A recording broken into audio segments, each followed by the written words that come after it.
Appreciate you calling. There's so much to talk about. I guess the first thing is, I heard about Greg Millen. I mean, you played with him in the Sioux. Yeah. I mean, that was a shocker. I think that's what happened with the Gretzky stuff, or with the Cherry stuff, because I think you probably heard something happened, and then everyone thought it must.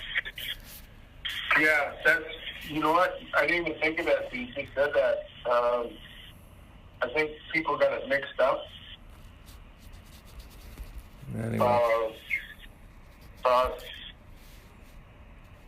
I played with him. Gosh, I was 16, and we signed him. I don't know the rules now, but in those days you could have one overage player. We signed him like in January. He kicked around the American League and the East Coast League, and he decided to come back and play junior A's and over A's, and came in the Sioux, and he played really well. Made a name for himself. We actually, in those days, he played 8-point series. Yes. And Ottawa was the best team in our league, and they beat us at home in Sault Ste. Marie 3-2 in the 8th game, and we lost out. But he played unreal, and he ended up, because of it, signing a contract, I think, with the Blues. Yeah. And started his career, and he got into, obviously, Hockey Night. The rest is history, but he's a good guy. 16-year-old kid, and he took great care of me. He was unreal. We were good friends, and it's horrible. Shocking, actually. Yeah, it is shocking. When you talk about that, you're talking about the Sioux series and all that. I told this to Darren, I've told this to Glenn too, and your dad. But I saw you play 4 times that year. You did? 5 times. I saw you play all 4 games in Ottawa. That's where my dad. I lived in Ottawa in those days, and I saw you play. I think in November of that year when you first came to Ottawa, and I remember one of the goals you scored. I think you were wearing number 14 or 19. Yeah, the first. Yeah. Yeah, I played the first. I think it was about 8 games. I played with a different number. Everybody always says to me, "How'd you get number 99?" And after about the 7th game, I got off to a really good start. And I got some guts to go into the coach and say, "I don't like my number. And can I change it?" We had a kid on the team named Arthur Rutland, and he was hurt. And he was probably going to be out for the year. So I said, and Arthur and I were good friends. I said, "Arthur, what are the chances I can wear 16? He said, "No way." I said, "Okay, I get it." Because he had played the year before. So I went into the coach and I said, "I want to change my number." And he threw out a couple of numbers. I can't even remember what they were. And I said, "No, I don't like them."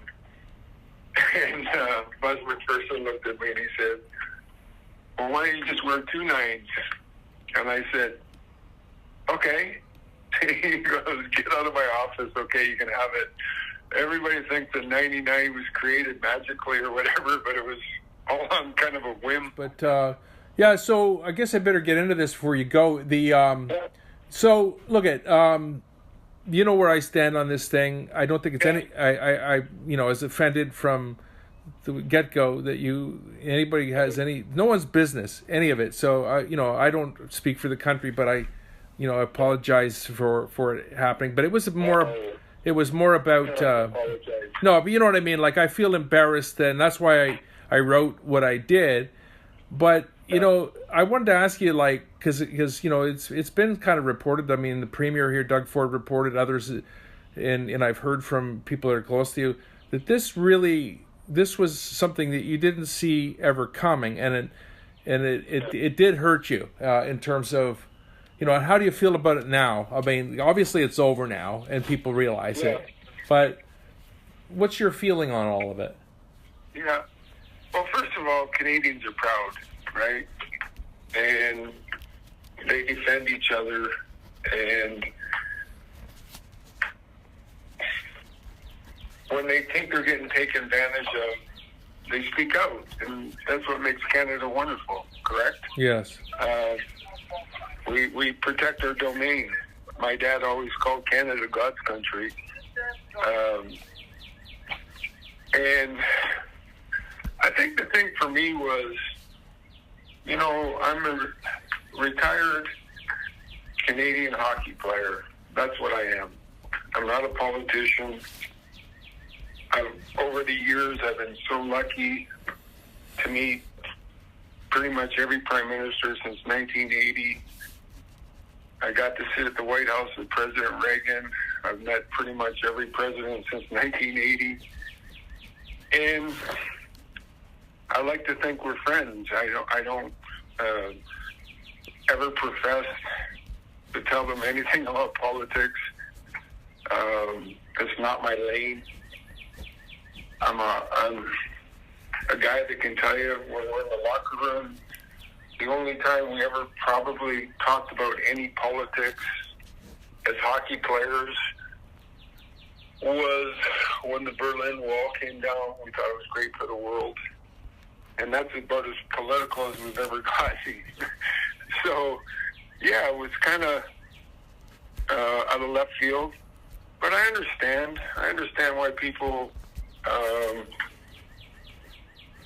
they're very protective of their country. And they should be. But people who know me, they know I'm Canadian. I have 5 American kids, American wife, 7 American grandchildren, 2 American son-in-laws, 2 American daughter-in-laws. And yet I tell them all the time, you guys should be as proud of the United States as I am of Canada.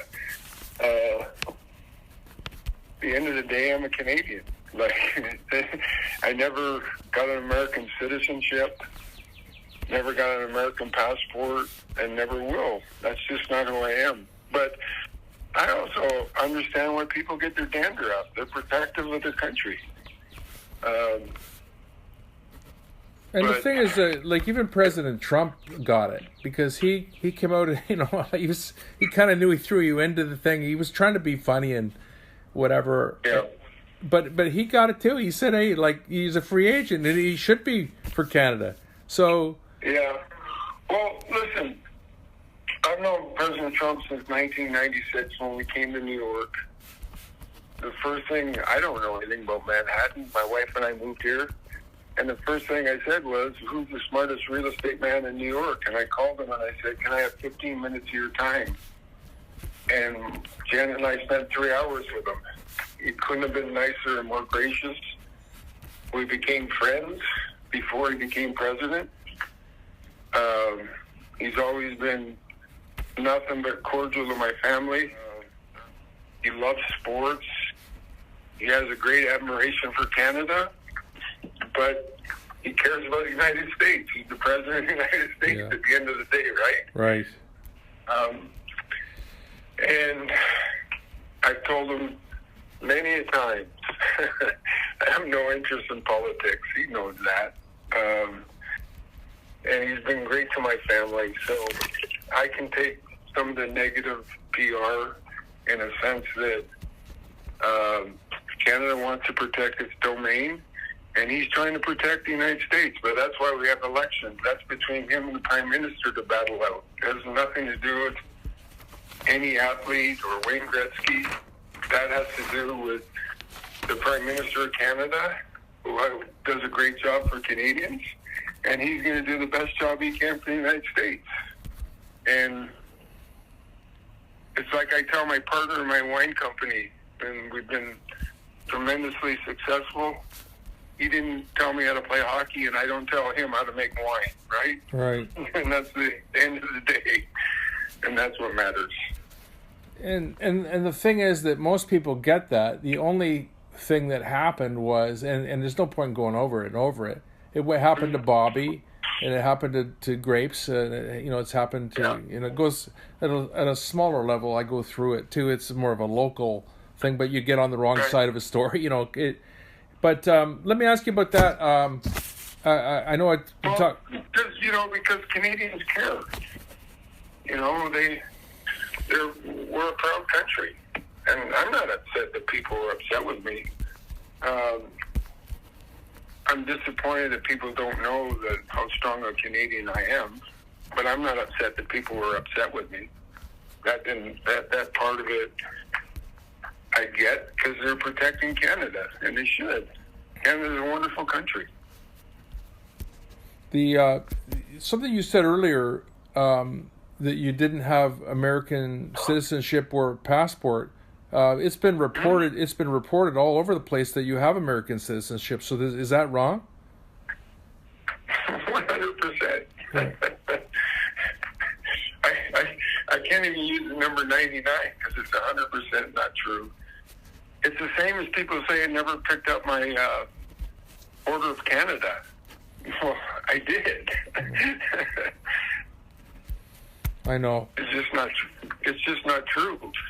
They wanted to give me a second one, and I said, "Listen, I got one. I'm thrilled with it. Give it to somebody else who's more deserving, who is deserving of it. I'm happy with the one I got.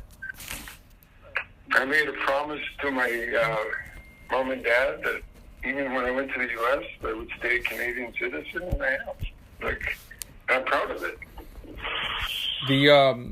I wanted to ask you about the fact that when this all happened, and I'm really thrilled the way you're responding to all this, but it's like the first guy to step. I mean, I went over and I talked to Grapes. I don't live very far from him, and I said we got to stick up for the great one here. And he was the first guy on that. He went, he knows what it's like to get that. He lost. Oh, I know.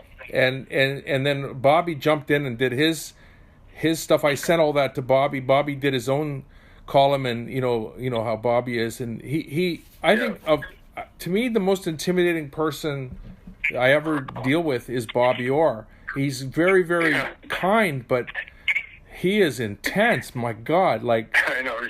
And he's like my dad. He reminds me so much of my dad. You know, when my dad passed, I think the first phone call I got at 1 a.m. was from Bobby Orr. Yeah. Listen, you can't make everyone happy in life, right? And sometimes the facts aren't true. And at this point in time, the facts weren't true. I was saying yesterday, you think if I ever went into the Prime Minister's office with Brian Mulroney and tried to give him a lecture about politics, he would laugh at me. Yeah. But if he tried to tell me how to play hockey, I would have laughed at him. And the very fact what I was asking about was the fact that Bobby Orr and both Orr and Cherry, they jumped right to your defense, like right away. Oh. That must have meant something. Like, well, Bobby called me and told me that he was gonna. And I said, Bobby, it's okay. It's not your fight. You don't have to do anything. But the one thing that you learn about playing hockey in the NHL is you become team players and you protect each other, especially when some of the facts aren't correct. And I couldn't have a nicer person than Don and Bobby to jump in. And I had so many other friends who called, and I said, hey, it's not your fight. Just stay out of it. To me, there's no fight. I'm a Canadian. At the end of the day, that's all that matters. And whether people believe it or not, that's a fact. But it's also a fact that I've got a lot of American kinfolk. And I'm proud of that, too.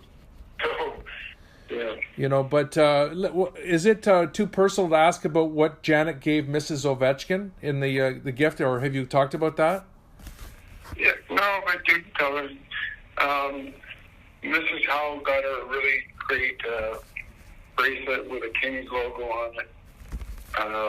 Janet got her a little ring with 8 diamonds representing the number 8 with OV 895 inscribed inside. That's nice. She must have loved that. That was a nice touch. Yeah. That was a nice touch that Colleen did, and that Janet carried that on.